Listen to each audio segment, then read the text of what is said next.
नमस्कार, आप देख रहे हैं न्यूज स्टेट और मैं हूं आपके साथ नगमा इरम। उत्तर प्रदेश के शिक्षा मित्रों के तौर पर काम कर रहे लोगों के लिए बड़ी खुशखबरी है।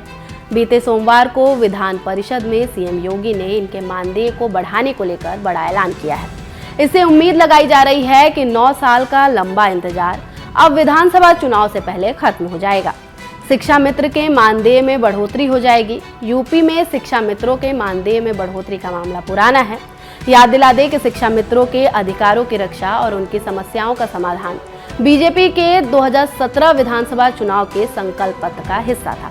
सत्ता में आने पर बीजेपी सरकार ने शिक्षा मित्रों का मानदेय 3500 से बढ़ाकर 10,000 रुपए महीना भी किया था, लेकिन तब से यानी पिछले 9 सालों से इसमें कोई बढ़ोतरी नहीं हुई है। यूपी के शिक्षा मित्रों और अनुदेशकों का मानदेय 10,000 रुपए प्रति महीना है। इसे बढ़ाने के लिए समय समय पर मांग होती है। वहीं आंगनबाड़ी और आशा वर्कर्स के मानदेय की बात करें तो वह 2500 से 3500 रुपए प्रति महीने के बीच है। प्रदेश में मौजूदा समय में 1.70 लाख आशा वर्कर्स हैं, जिनका मानदेय बढ़ाने की घोषणा मुख्यमंत्री योगी आदित्यनाथ ने की है। माना जा रहा है कि इस फैसले के बाद उनके मानदेय में हर महीने 2,000 रुपए की वृद्धि हो सकती है। इसका फायदा प्रदेश के 1.47 शिक्षा मित्रों और 28,000 से अधिक अनुदेशकों को होगा। विधान परिषद में दी गई इस जानकारी के साथ ही सीएम योगी ने यह भी साफ कर दिया है कि 1 अप्रैल 2026 से इन सभी कर्मचारियों को 5 लाख रुपए तक का मुफ्त इलाज भी मुहैया कराया जाएगा। आइए सबसे पहले आपको सीएम योगी ने विधान परिषद में क्या कुछ कहा वो सुनवाते हैं।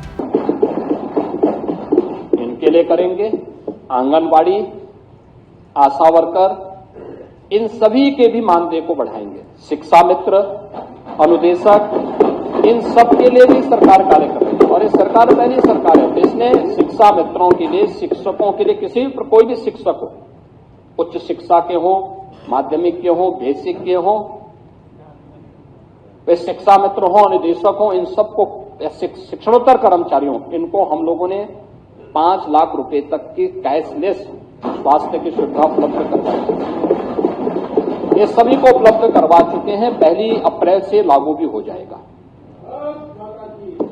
लेकिन आखिर पिछली सरकारें कर क्या रही थी? यहां 60 लाख से अधिक आवास ग्रामीण और शहरी क्षेत्र में उपलब्ध करवाए गए। टिक एंड चूज नहीं हुआ।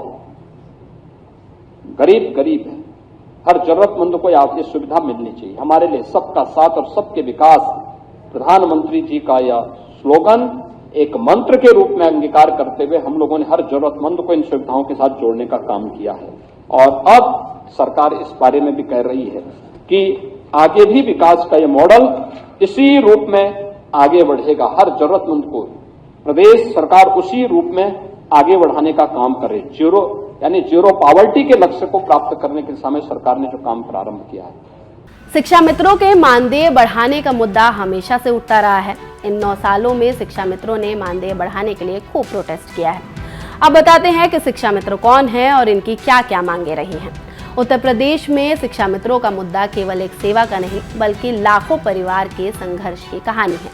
पिछले 9 सालों में अपनी मांगों के लिए सड़कों पर उतरकर प्रोटेस्ट कर रहे शिक्षा मित्रों को अब जाकर राहत मिलने की उम्मीद जगी है। उत्तर प्रदेश की बुनियादी शिक्षा के ऋण कहे जाने वाले शिक्षा मित्र साल 1999 में जब गांवों के स्कूलों में शिक्षकों की भारी कमी थी तब इन चेहरों ने जिम्मेदारी संभाली थी।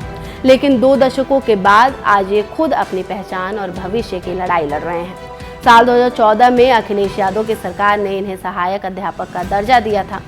लगा कि इनकी जिंदगी संवर जाएगी, वेतन बढ़ा, सम्मान बढ़ा और भविष्य सुरक्षित दिखने लगा। लेकिन ये खुशी ज्यादा दिन तक नहीं टिकी। 25 जुलाई 2017 को सुप्रीम कोर्ट के एक फैसले ने सब कुछ बदल कर रख दिया। बिना टेट के समायोजन को अवैध माना गया और रातों रात 1.70 लाख परिवार संकट में आ गए। लेकिन अब 9 साल के लंबे इंतजार और अनगिनत संघर्षों के बाद उम्मीद की एक नई किरण दिखाई दी है।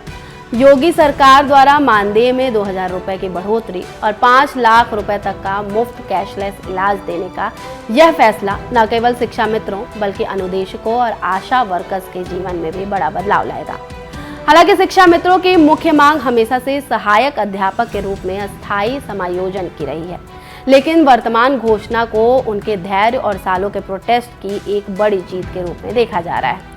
अब देखना यह होगा कि 1 अप्रैल 2026 से लागू होने वाली ये सुविधाएं इन लाखों परिवार के जीवन में कितनी खुशहाली लेकर आती है। आपकी इस पर क्या राय है? क्या मानदेय में यह बढ़ोतरी काफी है या सरकार को उनके समायोजन पर फिर से विचार करना चाहिए? हमें कमेंट सेक्शन में जरूर बताएं। आपके मोबाइल पर तुरंत आएगी ब्रेकिंग न्यूज, स्क्रीन पर सबसे पहले दिखेगी बड़ी खबर, देश दुनिया की हर खबर एक जगह। अब आपके मोबाइल पर तुरंत फटाफट इंस्टॉल कीजिए न्यूज नेशन ऐप और रखिए खुद को अपडेट।